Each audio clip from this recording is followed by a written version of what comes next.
Hello everyone, this is Ashutosh Singh and I welcome you all on step Up academy. तो आज की class में हम लोग क्या करने वाले हैं, आज हमारा जो 11th क्लास का फर्स्ट चैप्टर है सेट, वो स्टार्ट करने वाले हैं। ठीक है, तो अगर आप हमारा लेक्चर, ये वीडियो अगर यूट्यूब पे देख रहे हो तो एक हमारा ऐप है आप प्ले स्टोर पे जाइएगा। जो हमारा ऐप है वो स्टेप अप एकेडमी करके है ना, जो चैनल का नाम है वही होगा, ऐप का भी नाम है ना, स्टेप अप एकेडमी है।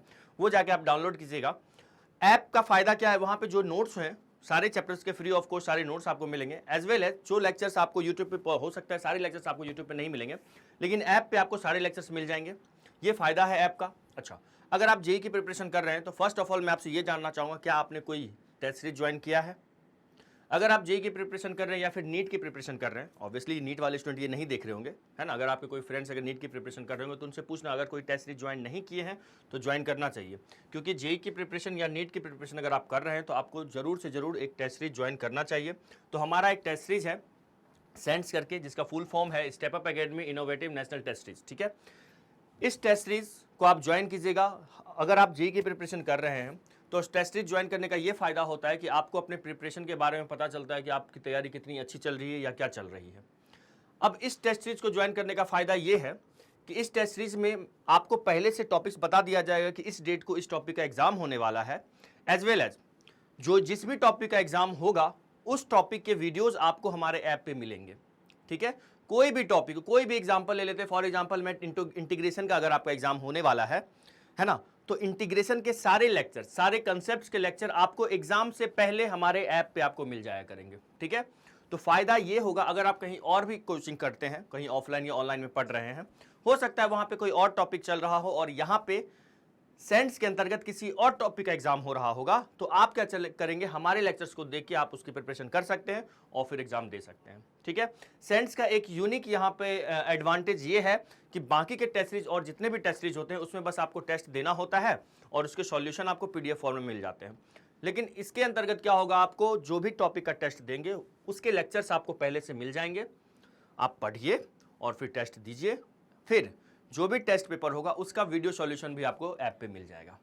ठीक है, तो चलो स्टार्ट करते हैं। हमारा जो फर्स्ट टॉपिक है जो कि क्लास 11th का सेट थ्योरी है ना, ये स्टार्ट करते हैं। अच्छा, जब आप 10th से 11th में आते हैं तो हमारा एक ब्रिज कोर्स होता है ना, एक ब्रिज कोर्स फॉलो करना होता है, मतलब कुछ सिलेबस होते हैं, कुछ कंसेप्ट होते हैं जो हमें सीखने होते हैं, जिसको नाम हम लोगों ने नाम दिया है बेसिक मैथ्स करके। ये हमारा कुछ बेसिक मैथ होगा, उसी बेसिक मैथ में ये सेट चैप्टर आता है।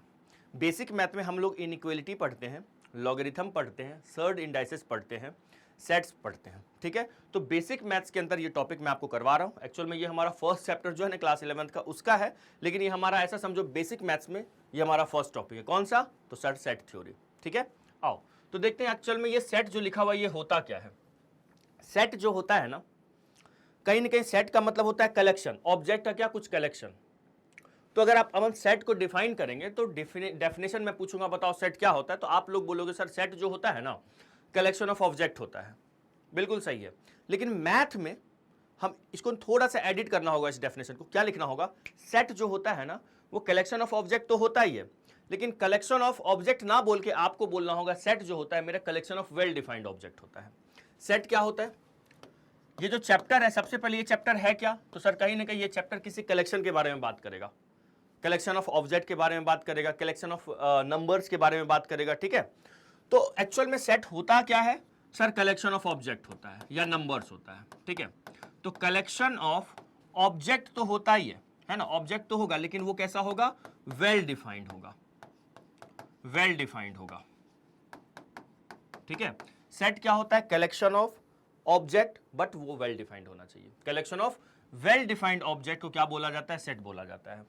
अब सर ये तो क्लियर है sir, collection of object, sir ये वेल डिफाइंड क्या होता है। देखो वेल डिफाइंड का मतलब क्या होता है, मान लो मैंने आपको एक सेट बनाने बोला, आपको बोला मैं एक सेट बनाने के लिए, जैसे मान लो किसी क्लास में 10 स्टूडेंट है और बोला जाएगा कि किसी 5 स्टूडेंट का ना जो सबसे ज्यादा इंटेलिजेंट है उनका एक सेट बनाओ, उनका नाम लिखो।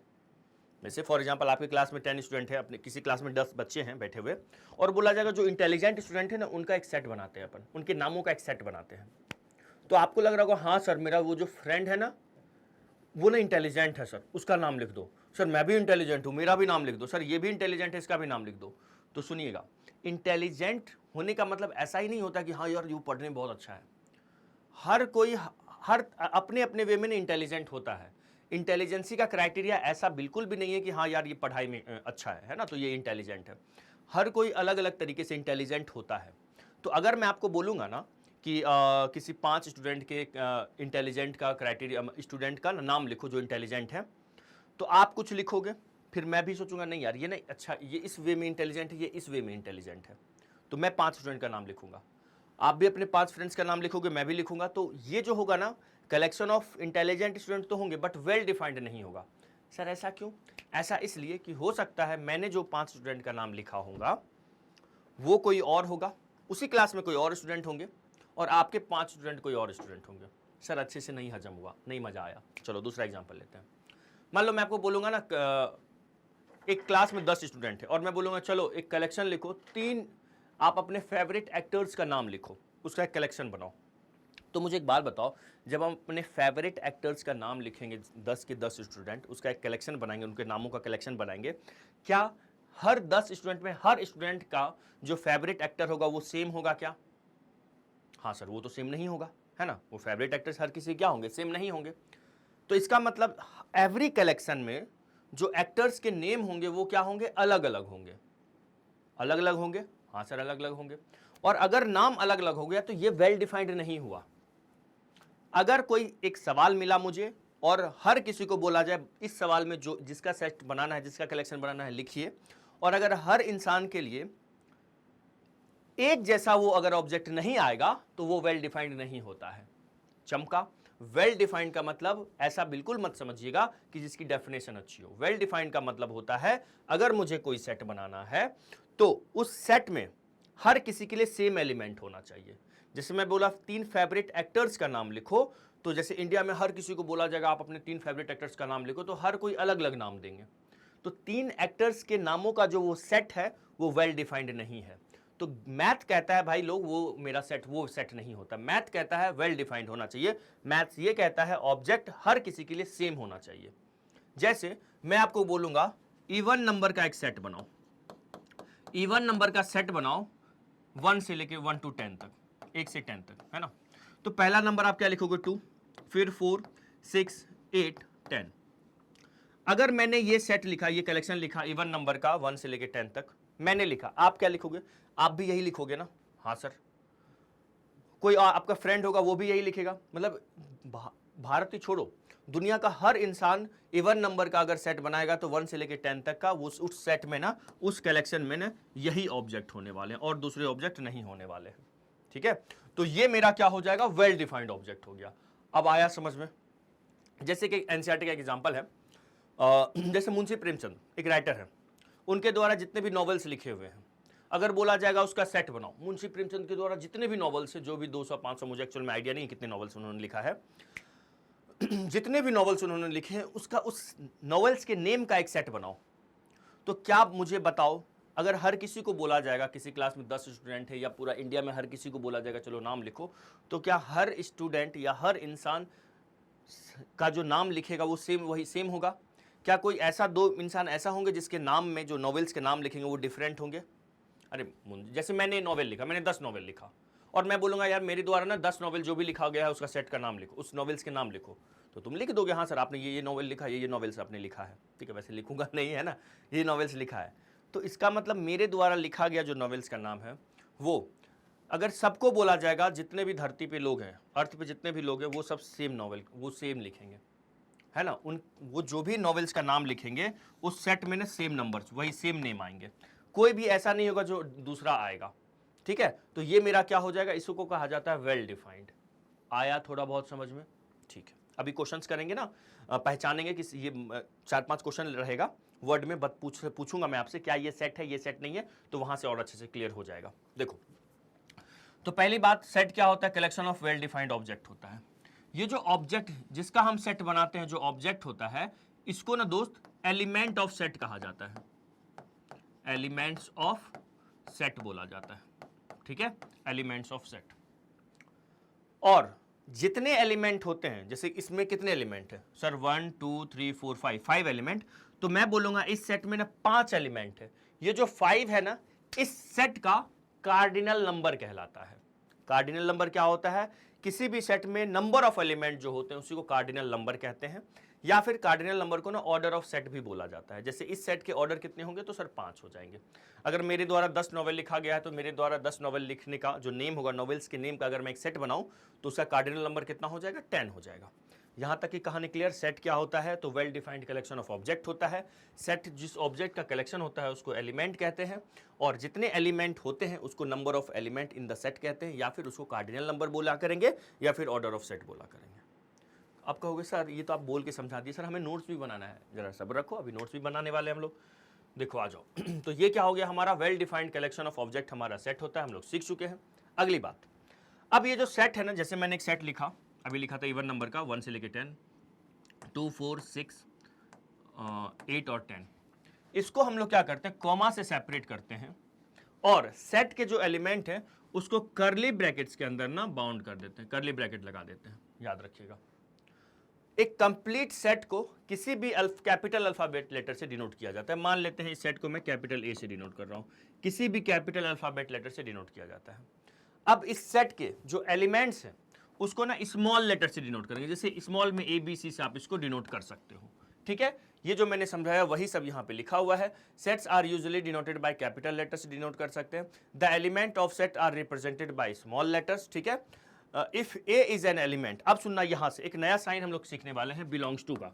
सर बिलोंग्स टू का मतलब क्या होता है, अरे आप कहां से बिलोंग करते हो। जैसे मैं पूछूंगा आप में से कोई स्टूडेंट कहां से बिलोंग करता है, सर मैं ना यूपी से बिलोंग करता हूं। तो ये जो बिलोंग्स टू का साइन होता है ना, बिलोंग्स टू का जो साइन होता है उसको ऐसे लिखाया जाता है। ठीक है, ये बिलोंग्स टू का साइन है, याद रखिएगा। जैसे प्लस का साइन ऐसा होता ना, माइनस का साइन ये होता है, उसी तरह ये बिलोंग्स टू का साइन है।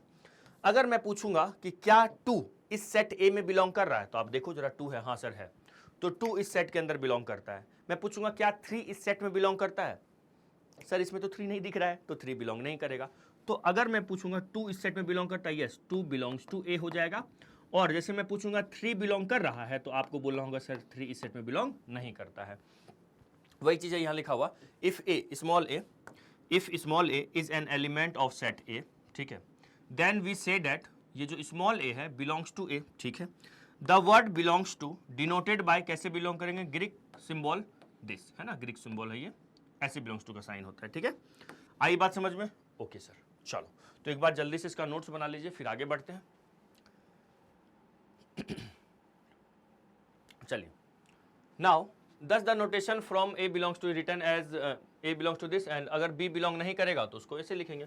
अगर जैसे अभी 2 बिलोंग कर रहा था तो ऐसे लिखा, और 2 बिलोंग नहीं करेगा, है ना, इवन नंबर में 1 से लेकर 10 में, सॉरी 3 बिलोंग नहीं कर रहा था तो कैसे लिखेंगे बच्चों, 1 मिनट, 3 बिलोंग नहीं करेगा तो ऐसे लिख देंगे, है ना, वही लिखा हुआ है।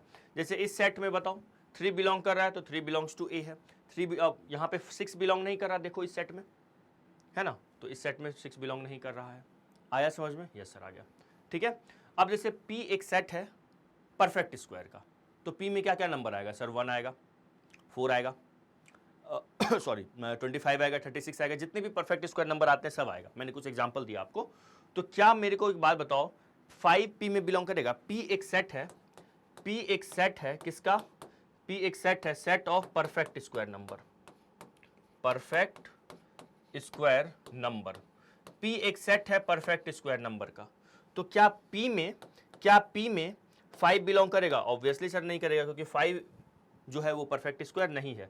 क्या 7 बिलोंग करेगा, नहीं करेगा सर, 7 एक परफेक्ट स्क्वायर नंबर नहीं है। क्या 100 बिलोंग करेगा, हाँ सर 100 बिलोंग करेगा, ये P में है। ठीक है ना दोस्तों, चलो ये चीज था। चलिए आगे बढ़ते, लिखिएगा जल्दी से, वीडियो को पॉज करके लिखते जाना है ना।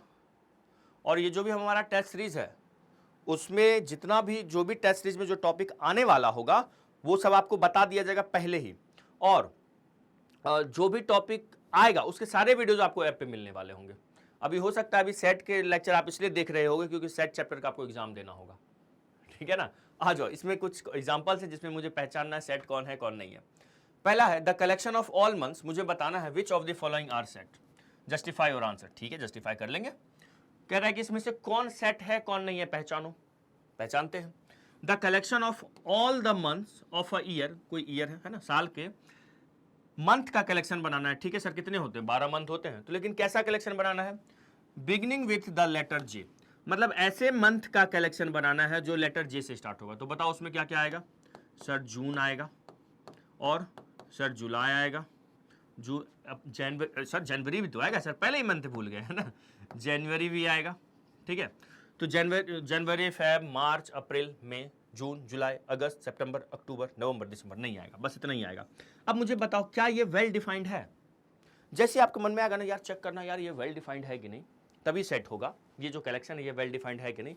आप खुद बताओ, धरती पे जितने भी इंसान होंगे ना, सबको अगर बोला जाएगा ना कि जितने भी मंथ से 12 महीने हैं उसमें से उन लेटर्स को, उन मंथ को लिखो जो जे से स्टार्ट होते हैं, हर इंसान बस यही लिखेगा और कुछ नहीं लिखेगा, यही लिखेगा ना। जनवरी हो गया, फेब मार्च अप्रैल मई जून जुलाई अगस्त सितंबर अक्टूबर नवंबर दिसंबर, हाँ बस यही 3 है ना, हर कोई यही 3 लिखेंगे। तो हर किसी के लिए जो एलिमेंट्स ऑफ दिस सेट है सेम होगा। जैसे ही सेम हुआ तो मैं बोल दूंगा ये ना मेरा वेल डिफाइंड है, मतलब ये सेट है ना, yes this is a set, yes ये सेट है ना। नेक्स्ट क्या कह रहा है, the collection of 10 most talented writers of India. अब मैं बोलूंगा 10 मोस्ट राइटर जो इंडिया में है उसका एक सेट बनाओ। वेल डिफाइंड होगा? नहीं होगा, क्योंकि मेरे लिए मैं सोचूंगा यार वो टैलेंटेड है, मेरे को जिसकी बुक अच्छी लगेगी मैं उसको टैलेंटेड मानूंगा, आपको जिनकी बुक अच्छी लगेगी आप उसको टैलेंटेड मानोगे। तो हर इंसान का अलग अलग नज़रिया होगा, जिनकी बुक उनको अच्छी लगती होगी वो उसको टैलेंटेड मानेंगे, या वो हाँ यार वो राइटर अच्छे हैं।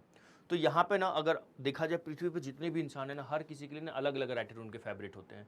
तो जो उनके फेवरेट है उनको वो बोलेंगे हाँ यार ये फेवरेट, ये टैलेंटेड है। तो इसका मतलब हर इंसान के लिए ना, अगर मैं बोला जाएगा 10 मोस्ट टैलेंटेड राइटर का नाम लिखो, तो वो क्या करेंगे, अलग अलग नाम लिखेंगे। अच्छा कुछ बच्चे सोच रहे हैं सर हम तो, अपने को तो कोई भी बुक पढ़ने का मन ही नहीं करता सर, अपन तो जीरो लिखेंगे ना, उस सेट में बोल देंगे जीरो, कुछ है ही नहीं है ना, उस सेट में मेरा तो कोई एलिमेंट ही नहीं है, मेरे लिए कोई टैलेंटेड राइटर नहीं है, ऐसा है क्या? अगर मान लो ऐसा है तो ऐसे सेट को बोला जाता है नल सेट, जिसमें एक भी एलिमेंट ना हो ना, उसको बोला जाता है नल सेट या एम्प्टी सेट। इसको हम लोग टाइप ऑफ सेट के अंदर पढ़ने वाले हैं, ठीक है। तो अगर collection of 10 most talented writers का नाम लिखना हो तो बोल देंगे no, not a set, not a, क्या है ये, नॉट अ सेट है। कारण क्या? Because not a well defined, because this set is not well defined, because this set is not well defined, है ना, ये वेल डिफाइंड नहीं है, ठीक है। वेल डिफाइंड क्यों नहीं है? क्योंकि हर किसी के लिए अलग अलग उसके मेंबर्स होंगे, उसके एलिमेंट होंगे। Collection of novels written by writer Munshi Premchand, ये एनसीईआरटी का सवाल है, वहीं से मैं उठाया हूँ, तो आपको मैं ये समझा चुका हूँ। तो ये क्या बोलेंगे हम लोग, yes this is a set, है ना, ये क्या हो जाएगा, यस, है ना, दिस इज अ सेट, है ना। अगर इसी में बोला जाए कि बेस्ट से बेस्ट नॉवेल का नाम लिखिए, इनके द्वारा लिखा गया, मुंशी प्रेमचंद के द्वारा, तो वो फिर वेल डिफाइंड नहीं होगा। क्यों? क्योंकि हर जो नॉवेल्स होंगे, अगर मुझे यार ये कोई नॉवेल उनका अच्छा लगेगा तो मैं बोलूंगा हाँ यार ये मेरे अच्छा, ये बेस्ट है। कोई दूसरा इंसान बोलेगा ये बेस्ट है, तो अगर यहीं पे बोल देता collection of best novels written by Munshi Premchand, तो उसको वहां पे ना वो हमारा सेट नहीं होगा। आ रही है बात समझ में? Okay sir. तो मतलब जहां पे समझो तारीफ वाली बातें होंगी या बुराई वाली बातें होंगी, तो ऐसे कलेक्शन को हम लोग सेट नहीं बोला करेंगे, क्योंकि इसका हर इंसानों का ना नजरिया चेंज होगा। जहां पे समझो कि यार हर किसी के लिए अलग अलग आंसर पॉसिबल है, हर इंसान के लिए अगर एक सेट बनाना होगा और हर कोई अलग अलग लिख सकता है एलिमेंट, तो उसको सेट नहीं बोलेंगे, ठीक है ना। चलो आ जाओ, नेक्स्ट कह रहा है the collection of most dangerous animals of world. अब एक बात बताओ, ये सेट है कि नहीं है या नहीं है? नहीं है। सर क्यों? सर मोस्ट डेंजरस एनिमल, अब एक बात बताओ, क्या हर किसी को, मुझे जिस एनिमल से डर लगता है, मेरे को लगेगा यार मेरे को ना कुत्तों से डर लगता है, मेरे लिए वो डेंजरस है? कोई बोलेगा यार कुत्तों से क्या डरना, मेरे लिए वो तो डेंजरस नहीं है। तो अगर मुझे बोला जाएगा 5 डेंजरस एनिमल का नाम लिखने, तो मुझे जिन जिन से डर लगता है उनका मैं नाम लिख दूंगा। लायन तो सब में आने वाला है ना, हाँ सर लायन तो सब में आने वाला है। तो इसका मतलब है ये भी मेरा ना वेल डिफाइंड नहीं है, हर इंसान अपने अपने तरीके से अलग अलग एनिमल को डेंजरस बोलेंगे। तो ये भी मेरा क्या होगा, not a set, not a set, ये सेट नहीं है, बिकॉज नॉट वेल डिफाइंड, है ना, because this is not well defined, है ना, this is not a well defined collection, ठीक है। आयो या गयो? सर आयो, आयो आ गया। तो अभी तक हम लोगों ने अभी तक पिछले 10-12 मिनट से जो भी पढ़े हैं, बस सेट पहचानना सीखें, सेट का एलिमेंट का मतलब क्या होता है वो सीखे, जो कलेक्शन ऑफ जो ऑब्जेक्ट होता है ना उसी को एलिमेंट कहते हैं। सेट को रिप्रेजेंट कैपिटल लेटर से करते हैं, सेट के जनरली है ना, सेट के एलिमेंट्स को स्मॉल लेटर से डिनोट करते हैं। अगर कोई एलिमेंट किसी सेट के अंदर है तो बोला जाता है वो पर्टिकुलर एलिमेंट, जैसे अभी लिखा था 2, वो बिलोंग कर रहा है ए में, बिलोंग नहीं करेगा तो ऐसे लिखा जाता है, ये बिलोंग्स टू कहता है, इसको पढ़ेंगे 2 बिलोंग्स टू ए, इसको पढ़ेंगे 2 doesn't belong to A, 2 does not belong to A. आई बात समझ में? और ये सवाल समझे कि आखिर इसमें कौन सेट पहचानना सीखे। क्लियर? लिख लीजिए एक बार। चलो अब इसमें जल्दी से ये कर लो। तो क्या कह रहा है, ये एक सेट दिया हुआ है। अच्छा, सेट में इसका कार्डिनल नंबर क्या पता है? कार्डिनल नंबर क्या होता है? सेट में जितने एलिमेंट होते हैं, नंबर ऑफ एलिमेंट को कार्डिनल नंबर बोलते हैं। कितने एलिमेंट है? 1 2 3 4 5 6 7 8 9 10 11। तो इस सेट का कार्डिनल नंबर चलो 11 है, मतलब इस सेट में नंबर ऑफ एलिमेंट 11 है। लेकिन क्वेश्चन वो नहीं है। क्या कह रहा है? Then insert appropriate symbol epsilon, मतलब ये एप्सिलॉन इसको कहा जाता है, मतलब बिलोंग्स टू और डज नॉट बिलोंग्स टू का साइन है। तो क्या 4 इसमें बिलोंग कर रहा है? हाँ देखो यहाँ पे 4 है, तो मैं यहाँ पे लिखूंगा बिलोंग्स टू। ठीक है, -4 कहीं है? नहीं है, तो मैं यहाँ लिखूंगा डज नॉट बिलोंग टू, है ना, ये सिंबल लगाऊंगा। 12 है इसमें? नहीं है सर, तो ये भी डज नॉट बिलोंग टू आ जाएगा। 9 है इसमें? है सर, तो ये बिलोंग्स टू आ जाएगा। 0 है सर? हाँ जी है, बिलोंग्स टू आ जाएगा। -2 है? नहीं है, तो -2 डज नॉट बिलोंग टू हो जाएगा। सिंपल है ना, सिंपल। चलो आगे बढ़े। एकदम बेसिक चल रहा है अभी बेटा, इसके लिए बोला मैंने, ये एकदम बेसिक मैथ के अंदर पढ़ रहे हैं। सेट फर्स्ट चैप्टर है, बेसिक मैथ के अंदर पढ़ रहे हैं ये सब। ठीक है, अब सुनो, यहाँ पे कुछ एग्जाम्पल्स हैं, मतलब एग्जाम्पल नहीं, नोटेशन याद रखना। हम लोग जानते हैं ना n फॉर नेचुरल नंबर होता है, तो n से कलेक्शन ऑफ नेचुरल नंबर को डिनोट करेंगे हम लोग पूरा मैथ में। z होगा, या फिर हम लोग ना जो कलेक्शन ऑफ जो ऑल इंटीजर्स होते हैं उसको या तो z से डिनोट किया जाता है, या तो ना i से भी डिनोट करते हैं इंटीजर्स को। ठीक है, ये सेट z हो या i हो, उसको कहा जाता है collection of all integers. Next, q का मतलब होता है रैशनल नंबर, है ना, इस रैशनल नंबर को हम लोग q से डिनोट करते हैं, तो ये क्या हो गया हमारा set of rational number. Okay, r का मतलब हो गया set of real numbers. z का मतलब क्या था सर? z का मतलब है सेट ऑफ इंटीजर। और कभी भी अगर z के पावर में ऐसे ऐसे z के टकले पे अगर यहाँ प्लस लगा हो तो इसका मतलब होता है बेटा पॉजिटिव इंटीजर। z के पावर में अगर माइनस लगा हो इसका मतलब होता है निगेटिव इंटीजर। r के यहाँ पे इसका ऐसा लगा हो तो इसका मतलब हो गया positive set of positive real number. r के टकले पे माइनस इस टाइप से लगा हो तो बोलेंगे set of negative real number. आ रहा है, मैं बोलूंगा n तो हमेशा पॉजिटिव होता है, इनके पावर में प्लस माइनस मत लिखो, है ना। q के टकले पे प्लस, तो ये set of positive real number, sorry positive rational number. ठीक है, वही लिखा हुआ है, ये सेट ऑफ पॉजिटिव इंटीजर्स है, set of positive rational number हो गया। ये क्या हो गया? Set of positive real number, है ना, positive rational positive real number. बेटा यहाँ ना positive set of positive rational number, ये जो है ना पॉजिटिव रैशनल, एंड यहाँ पे लिख लीजिएगा इररेशनल नंबर, है ना। रैशनल और इररेशनल दोनों मिलके क्या बनाता है? रियल नंबर बनाता है ना। तो अगर r के पावर में प्लस लिखा हुआ है तो ये set of positive real number है। रियल नंबर में रैशनल और इररेशनल दोनों आते हैं। ठीक है, रैशनल इररेशनल दोनों आते हैं, लिख लेंगे। चलो आगे बढ़ते हैं। एक और चीज, w का मतलब होता है सेट ऑफ होल नंबर। ये नहीं लिखा हुआ है, लिख लो, तुम्हारे मन में आ रहा था ना, अरे सर हम लिख लिए। ये क्या हो गया? The set of whole number. ठीक है, w का मतलब क्या हो गया? Set of whole number. Okay, चलो आगे बढ़ते हैं, एक बार लिख लीजिएगा इसको, है ना, लिख लीजिए, हो गया। चलो आगे बढ़ते हैं, ये सेट ऑफ होल नंबर्स लिख लो इसको। अब सुनो, अभी मैंने ना जब इवन नंबर लिख के दिया आपको, मतलब इवन नंबर 1 से लेकर 10 तक बोला उसका एक सेट बनाओ, तो मान लो उस सेट को मान लीजिए मैं ए बोल रहा हूँ। ठीक है, सुनना, ये अभी क्या टॉपिक पढ़ने वाले हैं।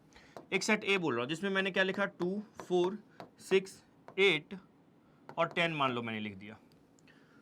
तो जब सेट के एलिमेंट्स को या सेट के ऑब्जेक्ट को, जो कलेक्शन ऑफ ऑब्जेक्ट में जो ऑब्जेक्ट होते हैं या एलिमेंट जो होते हैं, उसको इंडिविजुअली बस आप डायरेक्ट लिख दोगे ना, उन सबको लिख दोगे ना, तो इससे जो भी सेट बनता है, इससे जो भी नया एक सेट बनता है, तो इसको बोला जाता है, सेट को लिखने का एक तरीका है जिसको बोला जाता है रोस्टर फॉर्म या फिर लिस्टेड फॉर्म। आ रही है बात समझ में? तो ये जो लिखा हुआ है रोस्टर फॉर्म, लिस्टिंग फॉर्म या फिर टेबुलर फॉर्म, तो बच्चों सेट को लिखने का ना दो तरीका होता है। एक होता है रोस्टर फॉर्म, जिसको टेबुलर फॉर्म भी बोल देंगे या लिस्टिंग फॉर्म भी बोल देंगे, और दूसरा हमारा होता है सेट बिल्डर फॉर्म या फिर रूल फॉर्म। ठीक है, तो ये जो मैंने आपको सेट का एलिमेंट लिखा, तो ये क्या कौन सा फॉर्म हो गया? इसको कहा जाएगा हम लोग, ये कौन सा फॉर्म होगा? रोस्टर फॉर्म, टेबुलर फॉर्म या एलिमेंट्स को डायरेक्ट लिख दो और कॉमा कॉमा लगा दो, ये हमारा हो गया टेबुलर फॉर्म या लिस्टिंग फॉर्म। ठीक है, तो सेट को लिखने का दो तरीका होता है। अब इसी के एलिमेंट को डायरेक्ट ना लिखा के घुमा फिरा के बातें करूंगा मैं ना, तो वो हमारा होगा सेट बिल्डर फॉर्म। सर घुमा फिरा के बातें करने का मतलब, देखो घुमा फिरा के बात करने का ऐसा नहीं, मतलब मैं ऐसा बोलूँ इसके ना एलिमेंट्स के ना, अगर मैं प्रॉपर्टीज को लिखूँ डायरेक्ट यहाँ लिखूँ, घुमा फिरा के मैं इसके प्रॉपर्टीज को लिख दूँ, तो इस सेट के लिखने के ऐसे तरीके को कहा जाता है सेट बिल्डर फॉर्म या फिर रूल फॉर्म या रूल मेथड। सुनो, जैसे यही सेट ए है मेरा, है ना, मान लो इस सेट को मैं ऐसे लिखूँ, सुनिएगा, सेट बिल्डर फॉर्म या फिर जो रूल फॉर्म होता है, मतलब इस एलिमेंट के रूल को लिखने का जो तरीका होता है उसका ये तरीका होता है, जैसे सेट के हर एलिमेंट को ना, मान लो मैं ए बी सी डी किसी भी स्मॉल लेटर से डिनोट कर रहा हूँ, मान लो मैं एक्स से डिनोट कर रहा हूँ, ये जो एक्स है ना 2 4 6 8 10 सबको डिनोट कर रहा है, सबको रिप्रेजेंट कर रहा है। X stands for 2 4 6 8 and 10। ठीक है, एक्स जो है, एक्स का मतलब 2 4 6 एंड 10 सब है। ए का एलिमेंट एक्स है, अब एक्स का तो मतलब सर है, ये सारे हैं, हाँ जी ये सारे हैं, तो कैसे मुझे पता चलेगा सर ये एक्स जो है इन सबको रिप्रेजेंट कर रहा है? तो उसके बाद क्या किया जाता है, ए लिखेंगे, फिर ना एक ये 2 डॉट बनाया जाता है। सर ये 2 डॉट का मतलब क्या होता है? तो स्टूडेंट ये 2 डॉट का मतलब सच डेट होता है, या 2 डॉट बनाओगे आप, या फिर 2 डॉट बनाओगे, या फिर ऐसा एक लाइन खींचोगे, ठीक है ना, सच डेट। तो मैं लिखूंगा ए का जो एलिमेंट है एक्स है। अब एक्स क्या है, एक्स के बारे में बताना है सच डेट। अब बताना है एक्स के बारे में, एक्स जो है ना वो 2 इंटू एन के बराबर है। देखो इवन नंबर है तो 2 का मल्टीपल होगा। हाँ सर वो तो बात सही है। सर एन की वैल्यू कहाँ से कहाँ तक लेना है? एन की वैल्यू अगर मैं मान लो 2 इंटू एन रखा, एन की वैल्यू मैं 10 ले लिया, तो 2 इंटू 10 20 आ जाएगा, इसमें 20 तो नहीं है। तो मुझे बताना पड़ेगा सामने वाले को जो एन है ना वो नेचुरल नंबर है और कहाँ से कहाँ तक है, सामने वाले को मतलब आपको मुझे बताना है। या आप किसी को, कोई आपको बोलेगा इसका सेट बिल्डर फॉर्म से, रोस्टर फॉर्म से सेट बिल्डर फॉर्म में लिखना है, तो देखो कैसे बताएंगे, ऐसा लिख देंगे मैं, ठीक है। ये चीज हो गया। सर ये तो टफ लग रहा है देखने में, कुछ भी टफ नहीं है, सेट बिल्डर फॉर्म है ये, रोस्टर फॉर्म को सेट बिल्डर फॉर्म में लिखने का ये तरीका है। फिर आप कहोगे सर ये हमें कैसे पता चलेगा, ये तो आप चलो सर ये आपने इस सवाल में बता दिया, लिख दिए। तो स्टूडेंट आपको ना हर सवाल में अगर रोस्टर फॉर्म में दिया है, सेट बिल्डर में जाना है, तो एलिमेंट्स को देख के आपको समझना है, सोचना है कि ये किस प्रॉपर्टी को फॉलो कर रहा है। अभी 3-4 एग्जांपल मैं करवाऊंगा तो आपको समझ में आ जाएगा। तो ये हमारा कौन सा फॉर्म हो गया, रोस्टर फॉर्म हो गया। ये कौन सा फॉर्म है, रोस्टर फॉर्म है। और ये कौन सा फॉर्म है, तो ये अपना सेट बिल्डर फॉर्म है। कौन सा फॉर्म है, सेट बिल्डर फॉर्म है। चमकू चमक गई हो, ठीक है। चलो तो लिख देखते हैं रोस्टर फॉर्म क्या कहता है। कुछ नहीं, रोस्टर फॉर्म में in this form all elements of set are listed, ठीक है। The elements are being directly लिख दिया जाता है, the elements are being separated by commas, हमें पता है, और enclosed with the curly bracket, ठीक है। सिंपल याद रखना, रोस्टर फॉर्म में जो भी एलिमेंट है ना उसको एज इट इज चिपका दो, वहां पे लिख दो, एज इट इज लिख दो। तो ये हमारा रोस्टर फॉर्म होता है। ऐसे कुछ एग्जांपल्स हैं, the set of all natural number less than 10 represented by roster form as this, the set of prime number is, ये प्राइम नंबर का सेट है, ठीक है। Here 3 dots tells us, अच्छा ये 3 डॉट है, इसका मतलब होता है बस यही पैटर्न को फॉलो करते हुए आगे बढ़ना है। जैसे मान लो मैंने लिखा 2 4 6 8 10 12 14 और डॉट डॉट डॉट लगा दिया, तो इसका मतलब समझना अगला नंबर क्या आएगा सर 16, फिर 18, फिर 20, सर 20 तक रहना नहीं, आगे बढ़ते चल रहा है, 22 24 26 28 30, समझ रहे हो, इवन नंबर का ये सेट हो जाएगा, ठीक है। तो 3 dot stand for that the list of prime numbers continues infinitely, infinite तक अपने को चलना है, ठीक है। चलो आगे बढ़ते हैं। अब हमारा, अच्छा एक चीज नोट, 2 नोट करके लिख लीजिएगा। रोस्टर फॉर्म में ना पहला नोट, किसी भी एलिमेंट को या फिर सेट में ना किसी भी एक एलिमेंट को ना 2 बार नहीं लिखना है। मतलब सर कहना क्या चाह रहे हैं, मैं कहना ये चाह रहा हूँ, मान लो कोई सेट ए है जिसमें ना ये एलिमेंट है, मान लो लिखा हुआ है ABCDDE, ऐसे लिखा हुआ है। तो एक एलिमेंट को ना 2 बार नहीं लिखा जाता है, एक एलिमेंट को एक ही बार लिखा जाता है। तो एक्चुअल में इस सेट को अगर अच्छे से लिखना हो, सही तरीका लिखने का ये होगा ABCD और E, समझ गए। तो रोस्टर फॉर्म में या फिर सेट बिल्डर फॉर्म, एक्चुअल में सेट बिल्डर फॉर्म में तो एलिमेंट को डायरेक्ट नहीं लिखेंगे, उसमें तो प्रॉपर्टीज लिखा जाता है। सिंपल याद रखिएगा, सेट में जब हम एलिमेंट्स को एज इट इज लिखते हैं, तो मतलब रोस्टर फॉर्म में जब रिप्रेजेंट करते हैं, तो एक एलिमेंट को ना एक ही बार लिखा जाता है। यहां तक की कहानी क्लियर? जी सर क्लियर। अब देखो एक दूसरा सेट में बनाता हूं, मान लो उसमें sorry B A C D और E, मैंने ऐसे लिखा, ठीक है। अब इस सेट में और इस सेट में क्या डिफरेंस है? सर इसमें बी पहले आ गया है उसमें, और इसमें बी बाद में आया, पहले ए आया हुआ है। तो मैं आपसे कहूंगा कि रोस्टर फॉर्म में एक एलिमेंट को एक ही बार लिखो, एक ही बार लिखा जाता है। एज वेल एज जब हम एलिमेंट्स को लिखते हैं ना, तो उसके ऑर्डर का कोई सिग्निफिकेंस नहीं होता, ऑर्डर का कोई महत्व नहीं होता। सर महत्व नहीं होता का मतलब क्या है? मतलब इसके ऑर्डर का कोई मतलब नहीं है। मेरे से कोई पूछेगा क्या ये वाला सेट और ये वाला सेट सेम है, मैं बोलूंगा हाँ भाई सेम है। फिर कोई कहेगा कि यार यहाँ तो ए पहले है, यहाँ ए बाद में है। तो हम अपने को क्या कहना है, ये ऑर्डर का कोई मतलब, ऑर्डर का मतलब होता है सीक्वेंस। सीक्वेंस अगर हम एलिमेंट्स का चेंज कर देंगे ना, तो कोई फर्क नहीं पड़ने वाला है। अगर हम ए बी सी डी ई लिखें और यहाँ पे भी क्या है बी ए सी डी ई है, तो याद रखना ना, अपन ऑर्डर का सीक्वेंस चेंज कर सकते हैं, एलिमेंट को चेंज मत कर देना। अगर कोई यहाँ पे मान लो ई ना लिख के एफ लिख देता, तो बोल दे नहीं नहीं ये दोनों सेम सेट नहीं है, अलग सेट है, इसके एलिमेंट ही अलग है। लेकिन ई ही लिखा है ना, मान लो पहले ई लिख दिया और पहले ई फिर डी लिख दिया, तो भी ये सेम ही कहलाएगा, ठीक है। तो रोस्टर फॉर्म में क्या समझे, रोस्टर फॉर्म के बारे में क्या कहानी क्लियर हुई स्टार्टिंग से। सेट को लिखने का दो तरीका होता है, roster form, set builder form. Roster form में सेट के एलिमेंट को एज इट इज लिखा जाता है। सेट बिल्डर फॉर्म में एलिमेंट को ना लिखकर इसके प्रॉपर्टीज को लिखा जाता है, कि वो जो एलिमेंट है किस पर्टिकुलर प्रॉपर्टीज को फॉलो कर रहा है, ठीक है। अभी उसको अच्छे से और एक्सप्लेन करूंगा। रोस्टर फॉर्म में एक एलिमेंट को एक ही बार लिखिए आप, दो बार नहीं लिखा जाता। 2 या 3 बार लिखा हुआ है तो इसका मतलब वो एक ही बार है। ये गलत तरीका है लिखने का, ऐसे लिखा जाता है। रोस्टर फॉर्म में एलिमेंट्स को जब आप लिखते हैं, मतलब या फिर सेट में जब आप एलिमेंट को लिखते हैं, तो उसके ऑर्डर का कोई मतलब नहीं होता। सीक्वेंस अगर चेंज हो भी रहा है तो सेम ही एलिमेंट सेम ही सेट माना जाएगा, अलग अलग सेट नहीं माना जाएगा, ठीक है। ओके सर, आओ वही ये लिखा हुआ in roster form order in which elements are listed are not important. Order का कोई मतलब नहीं, आगे पीछे आप कहीं भी लिख सकते हैं, ठीक है। उसके बाद नेक्स्ट है in roster form elements are not repeated. Elements को रिपीट नहीं करना है, ठीक है। All the elements are taken are distinct, है ना। हर एलिमेंट क्या होना चाहिए, डिस्टिंक्ट होना चाहिए। चमका जैसे यहाँ पे मुझे कोई बोलेगा एक सेट बनाओ लेटर्स का, अब वो लेटर कौन से वर्ड से उठाना है, मिसलेनियस से उठाना है।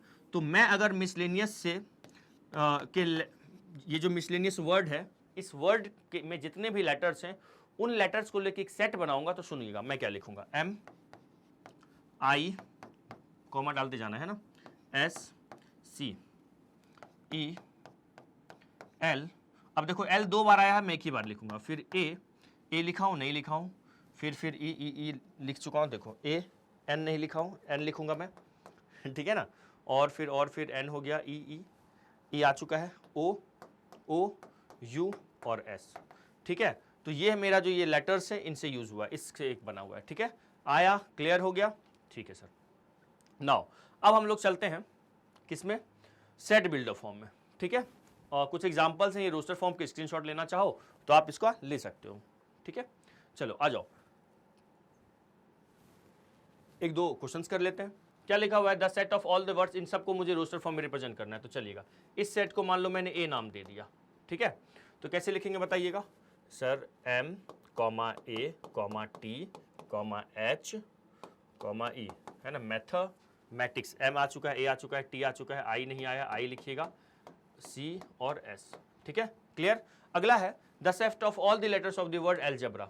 क्या आप लिख पाएंगे, देखिएगा, ए को एक ही बार लिखना है, एल को एक ही बार। अगर इसको चलो बी से डिनोट कर लेते हैं, तो क्या आएगा, A comma L G E B R हो गया, और ए तो नहीं आएगा ना, है ना, ए आ चुका है एक बार, ठीक है। यहाँ ए 2 बार यूज हो रहा है, एक ही बार लिखना है। इक्वेशन से भी आप बना लोगे, जी सर बना लेंगे। अगला क्या है, the set of all natural number less then 7। तो मतलब क्या आ जाएगा बताओ, इसको मान लो मैं डी से डिनोट कर रहा हूँ इस सेट को, है ना। तो क्या आ जाएगा, 1 2 3 4 5 और 6, सिंपल, ठीक है। The set of squares of integers. अब इंटीजर्स के स्क्वायर का एक सेट बनाना है, तो बताओ क्या क्या लिखेंगे सर। सबसे पहले 0, फिर क्या आएगा, -1 का स्क्वायर 1 होता है और 1 का भी स्क्वायर 1 होता है, तो मतलब परफेक्ट स्क्वायर लिखना है ना।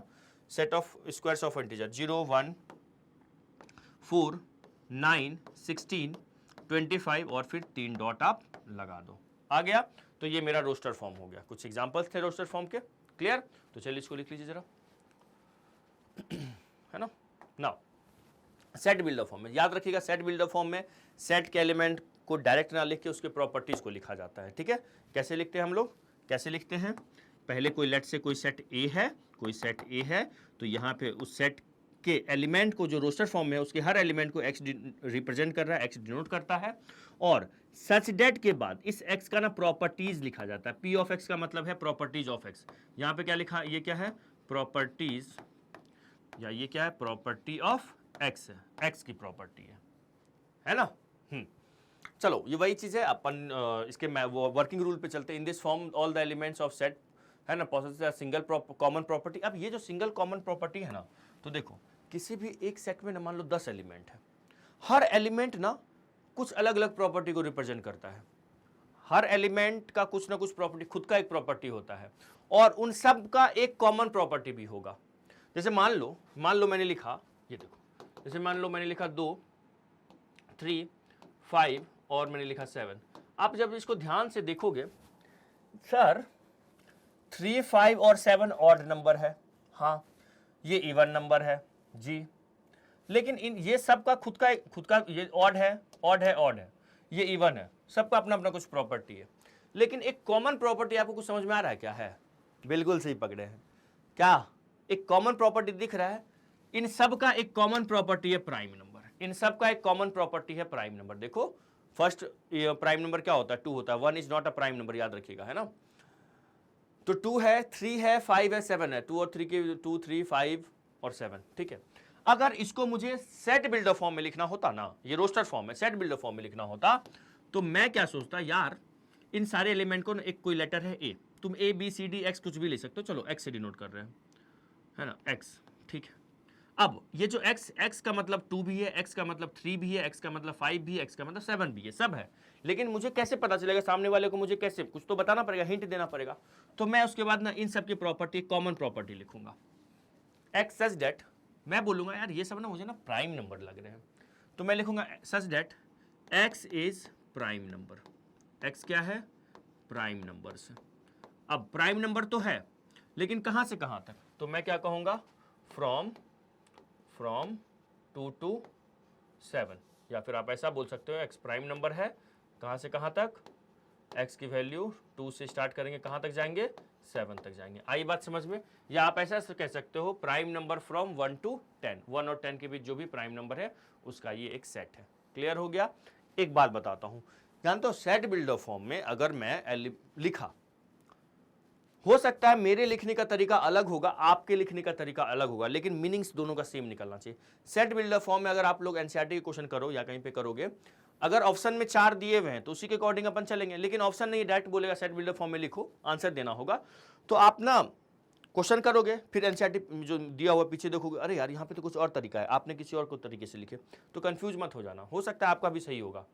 आंसर तो ऑब्वियसली एनसीईआरटी का सही है, आपका भी सही होगा। आप अपने टीचर्स को दिखा लीजिएगा या फिर मुझे कमेंट करो ना, अगर यूट्यूब पे देख रहे हो तो कमेंट करना कि सर मैंने इस तरीके से लिखा और एनसीईआरटी में ये दिया, ये सही है या मेरा तरीका सही है या गलत है, मैं रिप्लाई जरूर करूंगा। ठीक है, आ गया। इसको लिखने का ये भी तरीका होगा, मैं लिख सकता हूँ सच डेट एक्स, एक्स क्या है, एक्स लिख दूंगा मैं सच डेट एक्स की वैल्यू 1 से लेकर 10 के बीच में है, और मैं कह दूंगा क्या क्या क्या क्या रुक जाओ, ऐसे मत लिखो, x इज प्राइम नंबर, है ना, प्राइम नंबर, ठीक है। और मैं कह दूंगा x की वैल्यू जैसे 1 से लेकर मैं बोल दूंगा 10 तक है। अब 1 से 10 तक जो भी प्राइम नंबर है वो बस लिखना है, अरे बस समझो 1 और 10 के बीच। क्लियर? यही होता है हमारा सेट बिल्डर फॉर्म। क्लियर दोस्तों? चलो इसका स्क्रीनशॉट एक बार ले लो या फिर वीडियो को पॉज करके इसको लिखा कीजिएगा, है ना। उसी प्रॉपर्टी को लिखना है जो सारे एलिमेंट के द्वारा कॉमन प्रॉपर्टी है।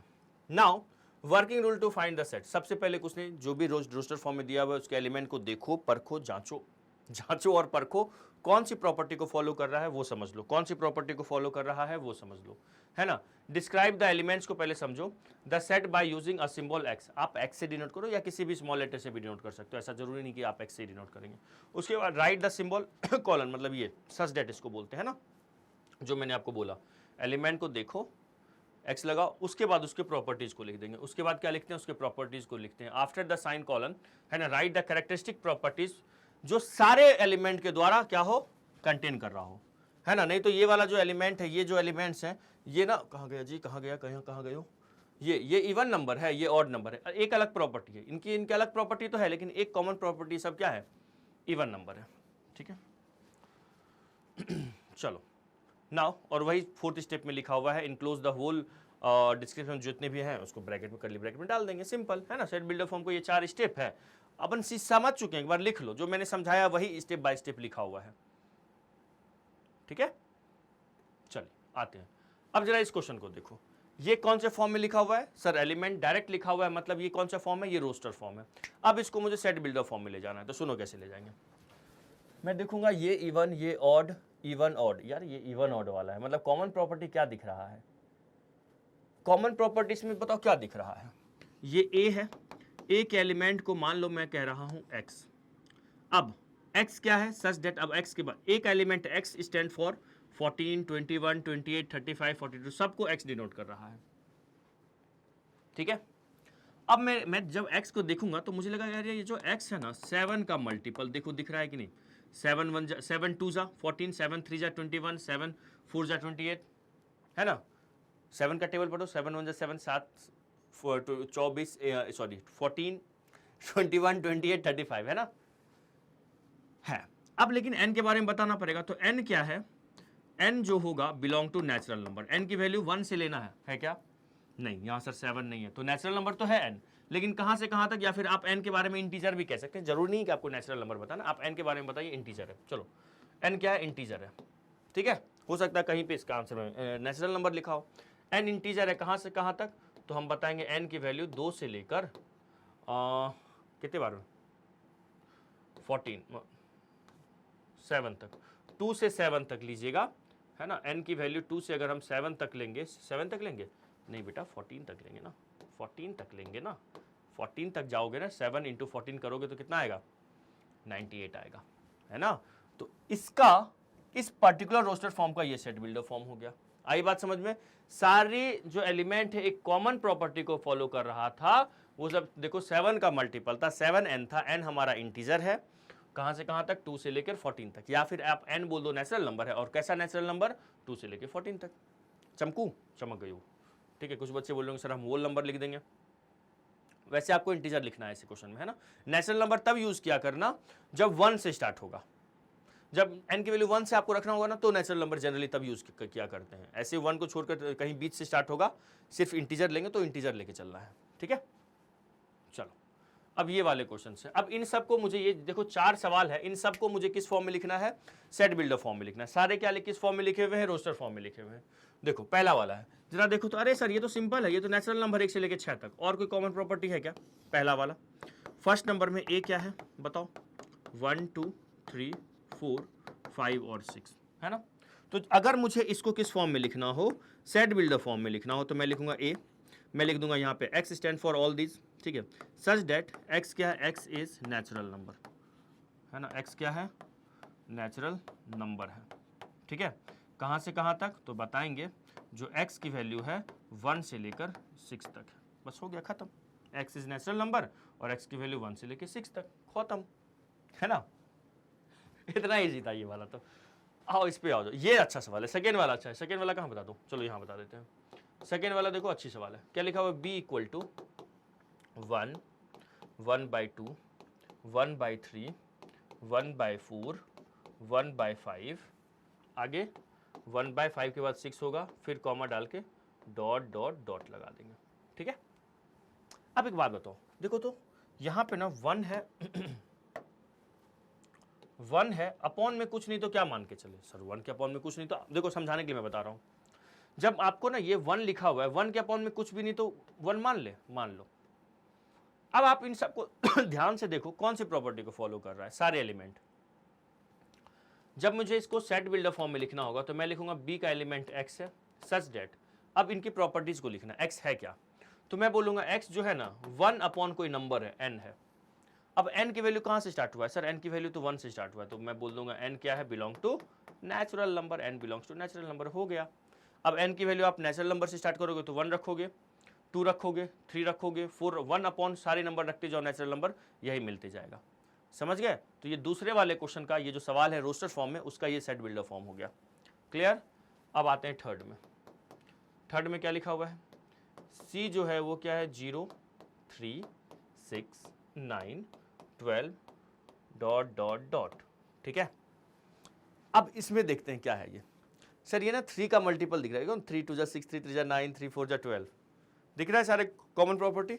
तो अगर इसको लिखना होगा तो मैं ऐसे लिखूंगा C इक्वल टू एलिमेंट सारे x हैं such that x equal to 3n है।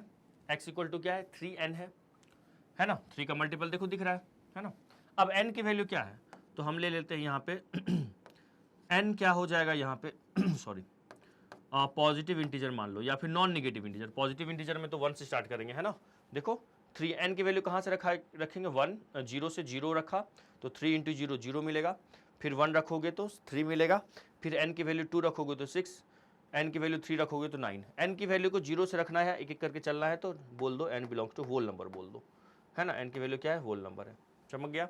तो ये C हो गया।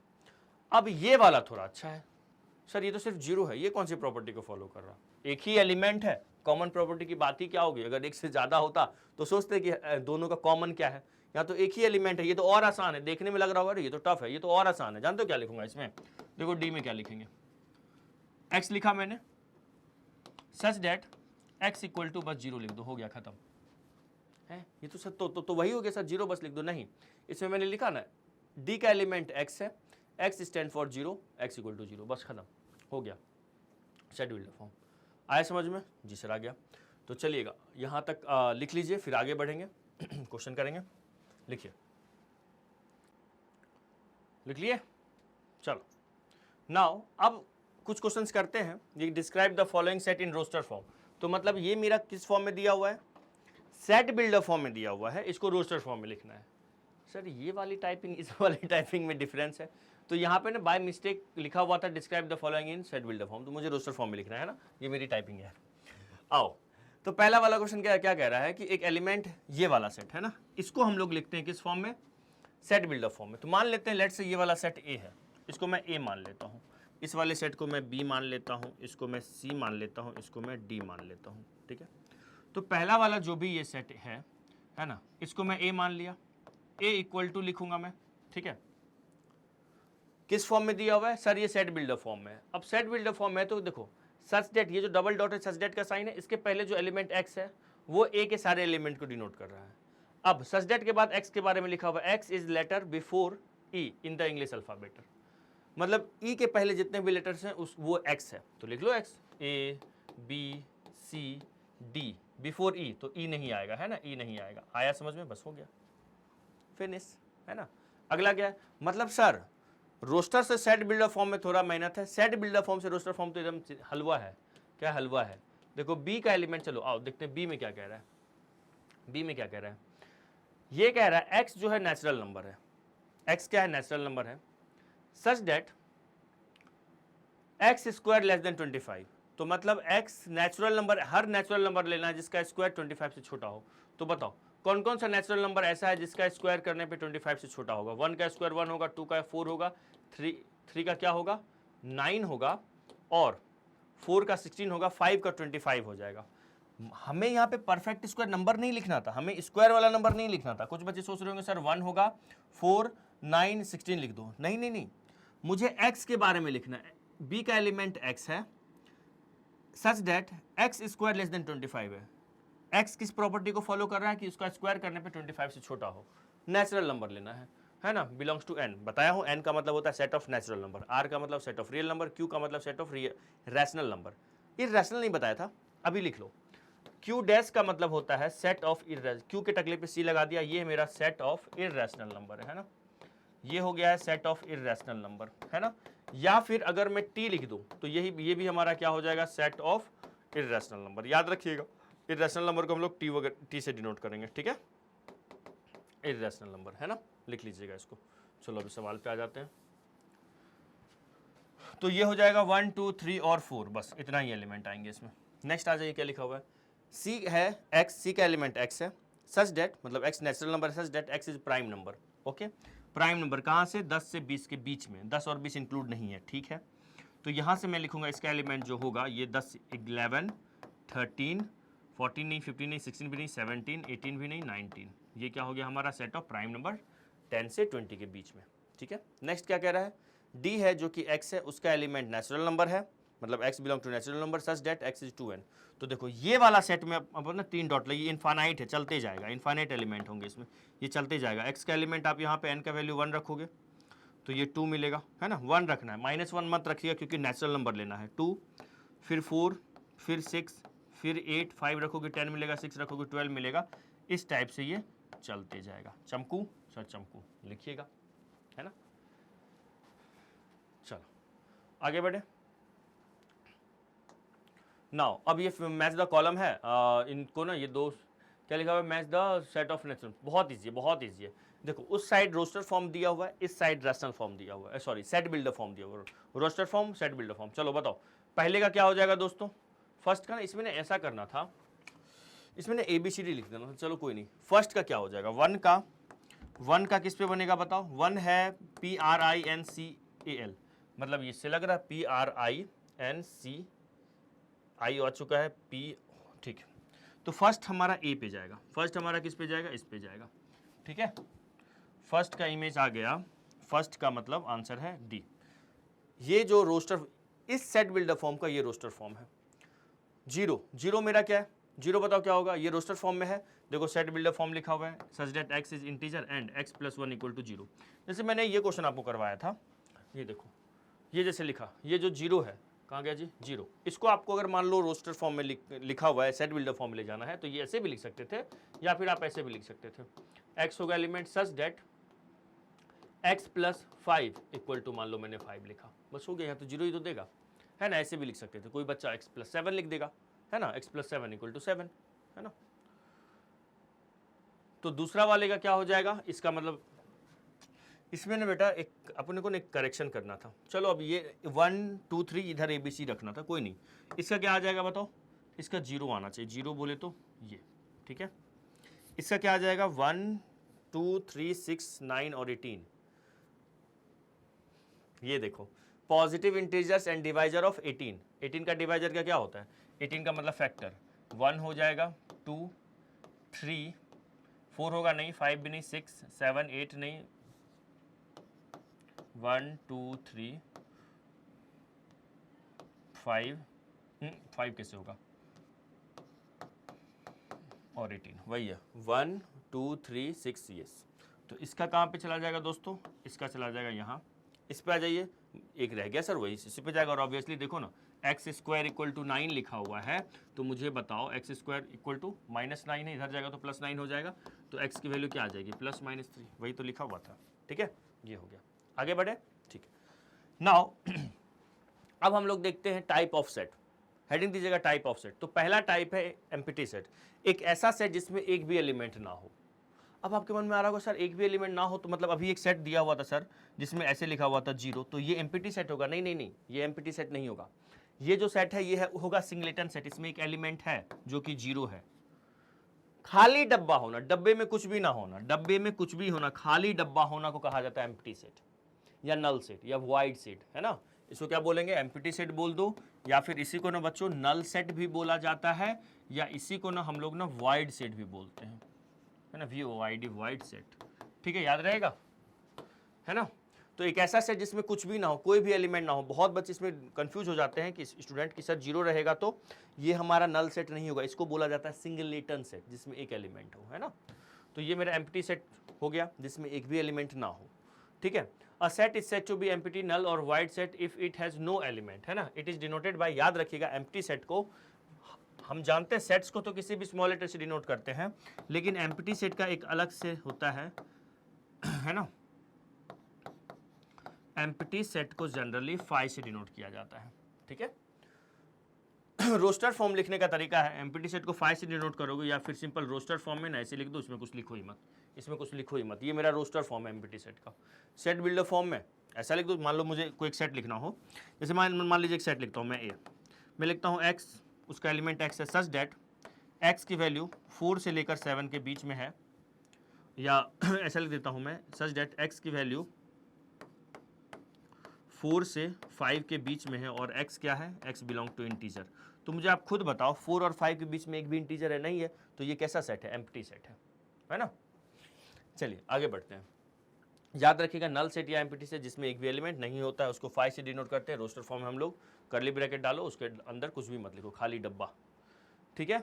अगला अच्छा एक ये भी लिख लीजिएगा तो एक आप लोग सिंगलेटन सेट, है ना, सिंगलेटन सेट, है ना। ये क्या होता है, एक ऐसा सेट जिसमें नंबर ऑफ एलिमेंट कितने हो, एक ऐसा सेट जिसमें नंबर ऑफ एलिमेंट, जैसे ये अभी मैं ऐसे लिखा था ना, ये चीज मेरा क्या हो जाएगा, singleton set, number of element equal to 1, एक एलिमेंट हो, ठीक है। आगे बढ़ते हैं, फाइनाइट सेट, आ जाओ, दो सेट यहां पे देखेंगे, एक फाइनाइट सॉरी एक infinite, sorry. A set is called finite set if it has either wide, sir wide मतलब ये तो वाइड सेट है, देखो फाइनाइट सेट का मतलब होता है कि मतलब मैं एलिमेंट बता पाऊँ 1 2 3 4 ऐसे कुछ बता पाऊँ, है ना। वाइड सेट और it's element can be listed countable, मतलब काउंट किया जा सके, है ना, काउंटेबल हो, या तो उसमें कुछ हो ही ना, मैं बोल दूंगा यार इसमें कोई एलिमेंट नहीं है, जीरो है, तो फाइनाइट है, हाँ है, फाइनाइट सेट है। और देखो एक्चुअल में दो टाइप का सेट, फाइनाइट और इनफाइनाइट। इनफाइनाइट नाम से क्लियर है कि सर जिसमें बहुत सारे एलिमेंट हो, फाइनाइट मतलब काउंटेबल हो, मतलब 10 15 20 25 इतना मैं बता पाऊँ, और ये बात समझ में, इतना मैं बता पाऊँ, क्लियर हो रहा है।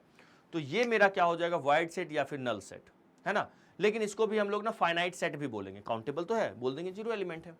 या फिर एक ऐसा सेट जिसके एलिमेंट को हम काउंट कर सके, है ना, लेबल्ड कर सके नेचुरल नंबर से, 1 2 3 4 5 10 इतना एलिमेंट है उसमें, चमक गया, ठीक है सर, ओके। तो यही हमारा फाइनाइट सेट होता है।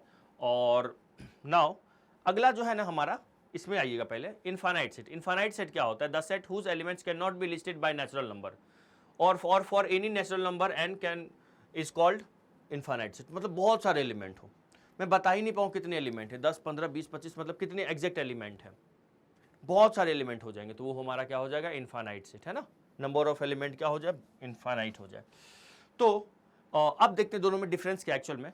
A set is called a finite set if it has either wide, मतलब उसमें की भी एलिमेंट ना हो, ये क्या आ गया जी, है ना, और फिर क्या हो, उसके एलिमेंट क्या हो, और it's element can be listed, है ना, लिस्टेड किया जा सके बाय नेचुरल नंबर, मतलब बता पाए 1 2 5 10 कितने एलिमेंट हैं, ठीक है। एंड मतलब ये यहाँ से कंफ्यूज मत हो जाना कि मतलब उसके एलिमेंट सर 1 2 3 4 हो, अरे एलिमेंट 1 2 3 4 ना हो, नंबर ऑफ एलिमेंट 1 2 5 कुछ फाइनाइट नंबर ऑफ एलिमेंट हो, ठीक है। And the process of listing terminates at the certain natural number, मतलब कुछ नेचुरल नंबर के बाद मतलब बोल पाऊँ कि भाई अभी इसके बाद इसमें एलिमेंट नहीं है ना। तो ये हमारा क्या हो गया, फाइनाइट सेट हो गया।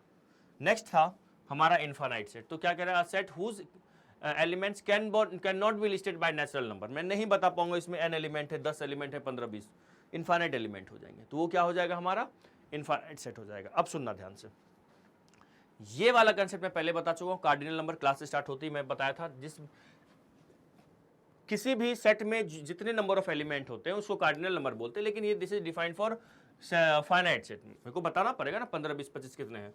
A number n in the above definition, अब अबव डेफिनेशन मतलब ये वाला डेफिनेशन बेटा, है ना, ये in the number in above definition N, जितने नंबर ऑफ एलिमेंट हो गए उसी को कहा जाता है कार्डिनल नंबर। ज़्यादा कंफ्यूज नहीं होना है, कार्डिनल नंबर को हम लोग ऑर्डर ऑफ फाइनाइट सेट भी बोलते हैं, ऑर्डर ऑफ सेट बोलो या ऑर्डर ऑफ फाइनाइट सेट बोलो, नंबर ऑफ एलिमेंट, ठीक है ना।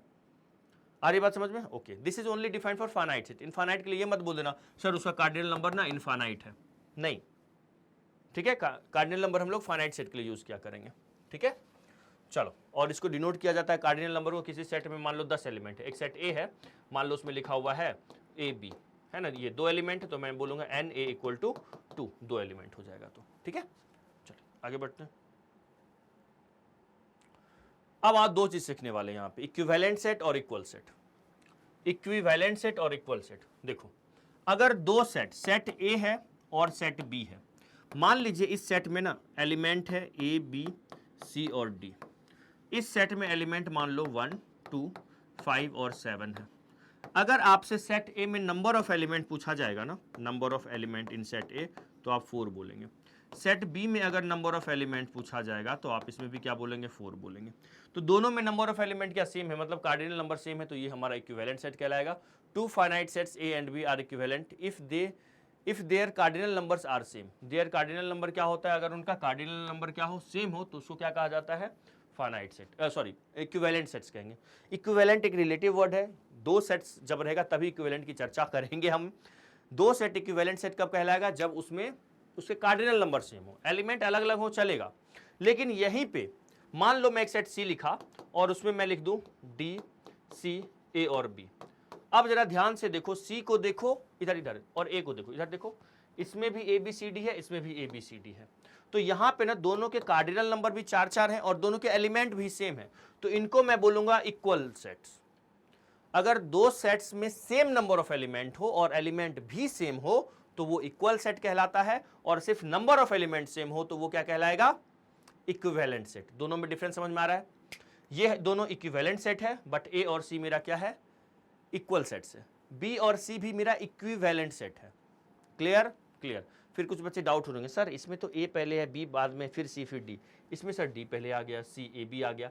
तो बेटा मैंने पहले ही बोला, सेट में रोस्टर फॉर्म में लिखने में एलिमेंट के ऑर्डर तुम चेंज कर दो, कोई फर्क नहीं पड़ता। तो दोनों सेट, ये वाला और ये वाला सेम ही सेट है, इक्वल सेट है, इक्विवेलेंट सेट। बस ये दो ए बी है या फिर बी सी है। इक्विवेलेंट सेट का मतलब होता है कार्डिनल नंबर सेम होना। ठीक है, चलो लिख लो जल्दी से, स्क्रीनशॉट ले लो। इक्वल सेट अभी हमने पढ़ा, two sets A and B are set to be equal if their element, if every element of A is a member of B and every member of B, मतलब B, A के सारे element B में होने चाहिए दोस्त, और B के सारे एलिमेंट ए में होने चाहिए, है ना। जैसे ए में मैंने लिख दिया ए बी और सी, और बी में लिख दिया मैंने ए सी बी। तो देखो इसके सारे एलिमेंट इसमें दिख रहे हैं और इसके सारे एलिमेंट इसमें दिख रहे हैं, ये हमारा इक्वल सेट होता है। कार्डिनल नंबर बराबर होना और एलिमेंट भी सेम होना। ठीक है, बहुत इजी था। आइए एक दो क्वेश्चन करेंगे आज से क्लास का, अब लास्ट है। क्या लिखा हुआ है, which of the following are empty set. बताओ कौन सा एम्प्टी सेट है, सिंपल, जिसमें एक भी एलिमेंट नहीं होगा वो एम्प्टी सेट होगा। अब ये जो क्वेश्चंस दिए हुए हैं ये हमें किस फॉर्म में दिए हुए हैं, सेट बिल्डर फॉर्म में है, पहचानते हैं। अगर मान लो रोस्टर फॉर्म में लिखा होता तो ऐसे लिख के दे देगा बस, लेकिन जब भी एम्प्टी सेट पहचानना होगा ना तो आपको ना सामने वाला किस फॉर्म में देगा क्वेश्चन, हमेशा सेट बिल्डर फॉर्म में देगा। रोस्टर फॉर्म में लिखने का मतलब एलिमेंट ही नहीं लिखेगा, वो तो दिख ही रहा है, हाँ सर एम्प्टी सेट है, लेकिन इसमें पहचानना है मुझे प्रॉपर्टी पढ़ के। एक सेट ए है जिसका एलिमेंट एक्स है, आगे लिखा हुआ है एक्स की प्रॉपर्टीज। एक्स क्या है, एक्स एक ऐसा एलिमेंट है, एक्स स्क्वायर माइनस 3 जीरो आ रहा है, मतलब एक्स स्क्वायर करने पे 3 आ रहा है। इसका मतलब एक्स की वैल्यू अंडर रूट में क्या हो जाएगी, प्लस माइनस रूट 3 होगी। तो बेटा याद रखिएगा, स्क्वायर रूट में अगर कोई प्राइम नंबर आ जाता है वो मेरा क्या होता है, इर्रेशनल नंबर होता है। तो मतलब x की वैल्यू या तो प्लस में रूट 3 है, स्क्वायर रूट ऑफ 3 है, या फिर x की वैल्यू माइनस में स्क्वायर रूट ऑफ 3 है। तो ये भी स्क्वायर रूट के अंदर क्या आ गया, एक प्राइम नंबर आ गया, स्क्वायर रूट के अंदर एक प्राइम नंबर आ गया। स्क्वायर रूट के अंदर प्राइम नंबर हमने 10th में पढ़ा है, हम लोग पढ़े हुए हैं 9 10 में। स्क्वायर रूट के अंदर प्राइम नंबर आने का मतलब होता है इर्रेशनल। सामने वाला कह रहा है and x is rational, x कभी रैशनल होगा, बताओ, x तो मेरा इर्रेशनल हो गया ना, x तो इर्रेशनल है ना। कोई ऐसा रैशनल नंबर है जिसका स्क्वायर करने पे और 3 सब्ट्रैक्ट करने पे 0 आएगा, नहीं है, इर्रेशनल नंबर है। तो हम बोल देंगे ये मेरा क्या, x इज रैशनल। सामने वाला क्या कह रहा है, रैशनल। ऐसा पॉसिबल है, x के कोई एलिमेंट ही नहीं है ऐसे जो रैशनल होंगे। तो इसका मतलब ये मेरा क्या हो जाएगा, एम्प्टी सेट हो जाएगा। ये मत बोल देना सर इसके तो एलिमेंट, दो एलिमेंट आए तो, सर इसके x के दो वैल्यूज आए तो, x की दो अगर मैं लिखना चाहूँ सेट में तो रूट 3 और 3 है तो सर x का वैल्यू, तो रूट 3 और स्क्वायर रूट ऑफ 3 और माइनस में स्क्वायर रूट ऑफ 3 x का वैल्यू तो है, लेकिन क्या वो रैशनल है क्या, नहीं। सामने वाला चाह रहा है x की ऐसी वैल्यू बताओ जो रैशनल होगा, जो इस इक्वेशन को सेटिस्फाई करेगा। पॉसिबल ही नहीं है, इस इक्वेशन को दो वैल्यू सेटिस्फाई कर रहा है, स्क्वायर रूट ऑफ में 3 प्लस में और माइनस में, और दोनों इर्रेशनल नंबर है, ये पॉजिटिव इर्रेशनल, ये नेगेटिव इर्रेशनल। एम्प्टी सेट हो गया। अगला क्या कह रहा है, b का एलिमेंट x है, सच दैट x की property x even prime number है। अरे वाह, इवन प्राइम नंबर तो होता है, एक दो ही तो एक होता है, तो ये नॉट एम्प्टी सेट, ये एम्प्टी सेट नहीं है, ये एम्प्टी नॉट एम्प्टी सेट है ना, नॉट एन एम्प्टी सेट। तो फिर सर क्या, ये एक सिंगलेटन सेट है, एक एलिमेंट है ना, x is an even prime number, दो एक ऐसा, दो ही वन मात्र इवन प्राइम नंबर होता है, सिंगलेटन। नेक्स्ट है, ये भी मेरा देखो, इसमें c वाला क्या कह रहा है, c का एलिमेंट x है, x किस प्रॉपर्टी को फॉलो कर रहा है जरा ध्यान से देखिएगा, x जो है ना 4 से लेकर 5 तक है। ठीक है सर, 4 से 5 तक तो बहुत सारे रियल नंबर हो सकते हैं, पॉइंट में ले लो 4.1 4.01 बहुत सारे। लेकिन सामने वाला कह रहा है, क्वेश्चन देने वाला, कि x belong to natural number. एक बात बताओ, 4 से 5 के बीच में नेचुरल नंबर होते हैं क्या, 4 और 5 के बीच में ऑब्वियसली नहीं होते नेचुरल नंबर। हाँ, अगर यहाँ पे इक्वल टू लगा देता ना तो 4 और 5 2 तो होता कम से कम, इक्वल टू नहीं लगा हुआ है, और अगर इक्वल टू नहीं लगा है इसका मतलब 4 और 5 के बीच एक भी नेचुरल नंबर नहीं है, है ना। अगर इक्वल टू होता तो मैं बोल देता हाँ 2, 4 और 5 तो ले लो, उसके बीच में मत लो, तब एम्प्टी नहीं होता। इक्वल टू नहीं लगा हुआ है तो मतलब 4 और 5 के बीच में सोचना है, 4 और 5 के बारे में नहीं सोचना है। 4 और 5 के बीच में एक भी नेचुरल नंबर नहीं होते हैं, ठीक है। तो ये भी मेरा क्या हो जाएगा, थर्ड वाला एम्प्टी सेट, है ना, एम्प्टी सेट। नेक्स्ट पढ़िएगा, एक्स स्क्वायर इक्वल टू 25 है, x is N odd integer. मतलब अगर एक्स स्क्वायर इक्वल टू 25 है, नेक्स्ट वाला क्या कह रहा है देखो, एक्स स्क्वायर इक्वल टू 25 है, तो मतलब एक्स की वैल्यू क्या हो जाएगी, प्लस माइनस 5 होगी। तो ऑड इंटीजर, हाँ ये भी नल सेट नहीं है, नॉट एम्प्टी सेट, है ना, है तो 5 है तो, है ना, इसमें एलिमेंट आ तो रहे हैं, है ना, ऑड इंटीजर्स हैं, दिख रहे हैं ऑड इंटीजर, प्लस 5 और minus 5, not an empty set या वाइड सेट। क्लियर, चलिए लिखिए फिर आगे बढ़ते हैं, है ना, बढ़े आगे। अब कह रहा है which of the following pairs of sets are equal, justify, मतलब कौन सा सेट इक्वल है, इजी है, कौन सा सेट इक्वल है बताना है, दोनों किस फॉर्म में दिया हुआ है, देखो जरा इक्वल सेट लिखना होगा, देखना होगा ना, आप एक काम करना रोस्टर फॉर्म में पहले लिख लिया करना, आ जाओ रोस्टर फॉर्म में लिख के देखते हैं। सेट ए, पहला नंबर क्वेश्चन का ए क्या जरा देखो, ए का एलिमेंट एक्स है, देखो एक्स है, ठीक है sir, such that x is a letter of the word loyal, LOYA, है ना, बस L 2 बार नहीं लिखना बेटा, यहाँ पे L 2 बार आया हुआ है, लिखना एक ही बार है ना। और B क्या है जरा देखो तो, B है, B का एलिमेंट X है, आगे X की प्रॉपर्टी है, X इज क्या है, letters of the word alloy, है ना, एलॉय का से बनने वाला, तो क्या क्या आएगा, A आएगा, L आएगा, O और Y आएगा। यार ये दोनों तो देखो, इसमें भी 4 एलिमेंट, इसमें भी 4 एलिमेंट, मतलब इक्विवेलेंट सेट तो है, L है, इसमें भी है, O है, Y है, A है, तो यहाँ पे मैं बोल दूंगा A इक्वल टू B है। तो आपको दो सेट को जब इक्वल दिखाना हो, देखना हो, तो आप एक बार उसको रोस्टर फॉर्म में ले जाके देखा करो, ठीक है। नेक्स्ट में आइए, नेक्स्ट में क्या लिखा हुआ है, सेकेंड नंबर का ए, देखो सॉरी सुनना, ए का एलिमेंट क्या है, एक्स है, ए का एलिमेंट एक्स है, सच दैट एक्स की प्रॉपर्टी, एक्स ना इंटीजर है, एक्स बिलोंग टू, देखो जेड लिखा हुआ है, मतलब एक्स क्या है, इंटीजर है, ठीक है, and x square less than equal to 8 है, एक्स स्क्वायर क्या है, लेस देन और इक्वल टू 8 है, मतलब मुझे ए में ऐसा एलिमेंट रखना है, ए का एलिमेंट जो है ना बेटा एक्स स्क्वायर नहीं है, ए का एलिमेंट एक्स है, एक्स स्क्वायर की ये प्रॉपर्टी है, एक्स स्क्वायर की प्रॉपर्टी क्या है कि उसका स्क्वायर करने पे जो भी नंबर मिलेगा वो या तो 8 से छोटा होगा या तो 8 होगा, ठीक है ना, 8 क्यों होगा, क्योंकि इक्वल टू लगा हुआ है। तो एक्स स्क्वायर, एक एलिमेंट एक्स स्क्वायर नहीं, फिर से बोल रहा हूँ, एक एलिमेंट क्या है, एक्स है। चलो सोचते हैं कौन कौन सा नंबर पॉसिबल है, कौन कौन सा नंबर पॉसिबल है, इंटीजर भी है ना, ठीक है, कौन कौन सा नंबर पॉसिबल है इसमें। तो अगर मैं 0 ले लेता हूं तो 0 का स्क्वायर क्या होता है, 0 ही होगा, 8 से छोटा होगा, है ना, सोचते हैं। -1 लूंगा तो -1 का स्क्वायर 1, इससे छोटा होगा 1 भी चलेगा। -2 लूंगा, -2 का स्क्वायर 4, इससे छोटा होगा 2 भी चलेगा, बताओ, -2 2 दोनों चलेगा। -3 जैसे ही ले लूंगा, जैसे ही मैं x की वैल्यू -3 लूंगा तो -3 का स्क्वायर 9 होगा, या फिर 3 लूंगा 3 का स्क्वायर 9 होगा, इससे छोटा नहीं होगा, सिर्फ मुझे इंटीजर के बारे में सोचना है। तो x की वैल्यू क्या क्या हो जाएगी, 0 +1 या -1 +2 या फिर -2, ठीक है, ए। अब अगर मैं b का एलिमेंट देखूं तो b में देखो तो क्या क्या है, b का एलिमेंट x है, सच दैट x क्या है, एक रियल नंबर है, x रियल नंबर है, ठीक है, और x इस प्रॉपर्टी को फॉलो कर रहा है, किसको, देखो x स्क्वायर -4x + 3 = 0, x इस प्रॉपर्टी को फॉलो कर रहा है, मतलब x की कुछ x की वो वैल्यू मुझे लेनी है जिसको इस इक्वेशन में रख के 0 आने वाला है, मतलब सर तब तो इस इक्वेशन का रूट लेना है, हाँ भाई हाँ, मतलब देखो ना b का एलिमेंट क्या है, x है, और x किस प्रॉपर्टी को फॉलो कर रहा है, x ऐसे प्रॉपर्टी को फॉलो कर रहा है, मतलब इस इक्वेशन में x वो वैल्यूज है जो इस इक्वेशन को सेटिस्फाई करेगा, इसका रूट होगा, बस इसको सॉल्व कर लेते हैं। क्या हो जाएगा, ये -3x - x + 3, x - 3 एक फैक्टर होगा और एक क्या होगा, x - 1, ठीक है। ओके, तो यहां से x की दो वैल्यू आ रही है, एक बच्चों 3 आ रही है और एक 1 आ रही है, 3 और 1, तो यहां से अगर देखा जाए तो 1,3 होगा। यहाँ पे क्या ये a और b इक्वल है, नहीं, यहाँ तो दिख ही रहा है नहीं है। और सुनो ना, कुछ स्टूडेंट तो ऐसे भी सोचेंगे, अरे सर यहाँ पे 4 वैल्यू आ रहा था, देखो ना 0 नहीं 5 2 2 4 1 5 आ रहा था, यहाँ पे 5 वैल्यू आ रहा है, और यहाँ पे सर ये क्वाड्रेटिक है तो x की मैक्सिमम वैल्यू 2 ही आएगी ना, है ना, 2 ही आएगी, तो इतना करने की जरूरत भी नहीं थी, आपको निकालने की जरूरत भी नहीं थी, यहाँ से सोचते 2 वैल्यू आ रहा है और यहाँ से मुझे 4 4 वैल्यू दिख रहा है, तो डायरेक्ट बोल देते हैं इक्वल नहीं है, ठीक है। चलो, लेकिन अपन ज़्यादा एक्सप्लेन करके देख लिए। ओके, आया समझ में या नहीं आया? आ गया, ठीक है। अब ये वाला क्वेश्चन, इसमें देखना है कौन सा फाइनाइट सेट है, कौन सा इनफाइनाइट सेट है। तो बताइएगा जरा कौन सा फाइनाइट सेट है, कौन सा, मतलब आप नंबर ऑफ एलिमेंट निकालो और बताओ कौन सा फाइनाइट है, कौन सा इनफाइनाइट है ना। एक बार मैं चाहता हूँ आप करिएगा, करके दिखाइए। तो कुछ नहीं, नंबर ऑफ एलिमेंट निकालो, जैसे ये वाला क्वेश्चन किए ना, सेट्स के एलिमेंट निकाले, उसी तरह इसका स्क्रीनशॉट लेना है तो ले लीजिएगा।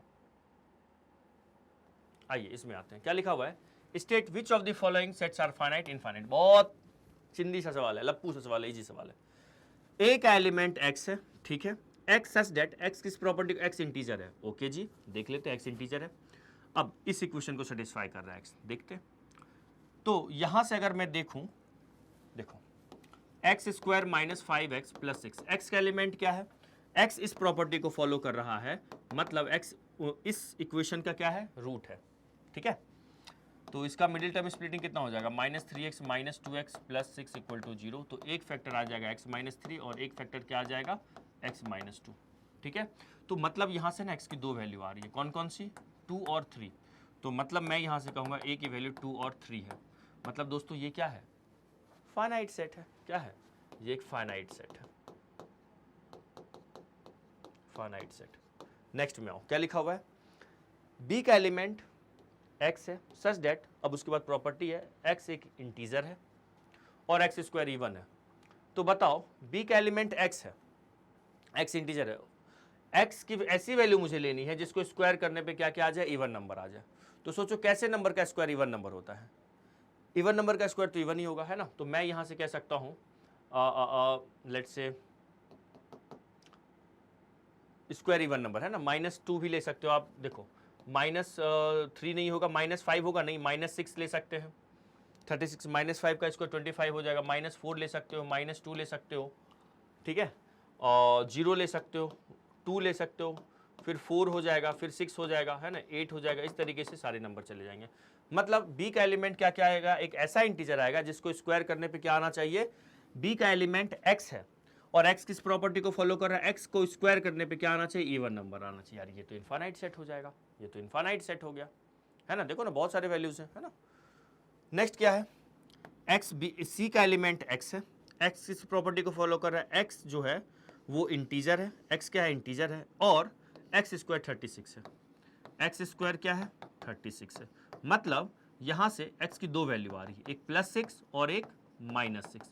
इसका मतलब क्या समझेंगे, x की दो वैल्यू है, +6 और -6, तो ये तो फाइनाइट सेट हो जाएगा ना। ये कैसा सेट है, फाइनाइट नंबर ऑफ एलिमेंट है ना, फाइनाइट नंबर ऑफ एलिमेंट है, ये क्या हो जाएगा, फाइनाइट सेट हो जाएगा। इनफाइनाइट समझो जिसमें बहुत सारे, मतलब काउंटेबल, अब ना नेचुरल नंबर से बता ना पाए 10 15 20 कितने हैं, है ना। नेक्स्ट, जैसे ये d का एलिमेंट x है, x किस प्रॉपर्टी को फॉलो कर रहा है, x भी इंटीजर है, और कैसा इंटीजर है, मतलब x जो है ना ग्रेटर देन -10 है।